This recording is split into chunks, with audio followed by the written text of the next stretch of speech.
Hello സുഹൃത്തുക്കളെ, trip metre set ചെയ്യുന്ന രീതി. ട്രിപ്പ് മീറ്റർ ആണെങ്കിൽ ഇതാണ് trip metre. Trip A, trip B അങ്ങനെ രണ്ടെണ്ണം ഉണ്ട്. അപ്പോൾ അതിൽ ട്രിപ്പ് എ സെറ്റ് 0 ആക്കണമെന്നുണ്ടെങ്കിൽ ഈ ബ്ലാക്ക് ബട്ടൺ ലോങ് പ്രസ് ചെയ്ത് പിടിക്കുക. ലോങ് പ്രസ് ചെയ്ത് പിടിക്കുമ്പോൾ അതിങ്ങനെ ബ്ലിങ്ക് ചെയ്യും. ബ്ലിങ്ക് ചെയ്യുന്ന സമയത്ത് വീണ്ടും ലോങ് പ്രസ് ചെയ്ത് കഴിഞ്ഞാൽ അവിടെ 0 ആവും. ഉണ്ടോ, 0 ആയി. ഇനി അടുത്തത് നമ്മൾ ട്രിപ്പ് ബി സെറ്റ് ചെയ്യണമെന്നുണ്ടെങ്കിൽ വീണ്ടും ഈ എയിലേക്ക് കൊണ്ടുവന്നതിന് ശേഷം ഈ ബട്ടൺ ലോങ് പ്രസ് ചെയ്യുക. അങ്ങനെ ബ്ലിങ്ക് ചെയ്യുന്ന സമയത്ത് വീണ്ടും ഒരു പ്രാവശ്യം കൂടി ലോങ് പ്രസ് ചെയ്യല്ല, സാധാ ഒരു പ്രസ് ചെയ്യുമ്പോൾ അടുത്ത ട്രിപ്പ് ബിയിലേക്ക് മാറിയത്.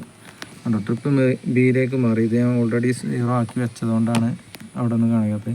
അങ്ങനെ ബ്ലിങ്ക് ചെയ്യുന്ന സമയത്ത് വീണ്ടും ലോങ് പ്രസ് ചെയ്താൽ അവിടെയും 0 ആവും. ഓക്കെ, അപ്പോൾ ഞാൻ ട്രിപ്പ് ബീനെ ഒരു ദിവസത്തെ ഫുള്ള് ഓട്ടത്തിന് വേണ്ടിയിട്ടാണ് നോക്കൽ. ഒരു ദിവസം ഫുള്ള് എത്ര കിലോമീറ്റർ ഓടി എന്നില്ല അറിയാനും. ട്രിപ്പ് എ എന്ന് പറയുമ്പോൾ ഓരോ പാസഞ്ചർ കയറുന്ന സമയത്തും അവർക്ക് ട്രിപ്പ് കിലോമീറ്റർ അറിയാൻ വേണ്ടിയിട്ടാണ് ഞാൻ ചെയ്യുന്നത്. ഓക്കെ, അപ്പോൾ ഇത് അറിയാത്തവർക്ക് വേണ്ടി മാത്രമാണ്.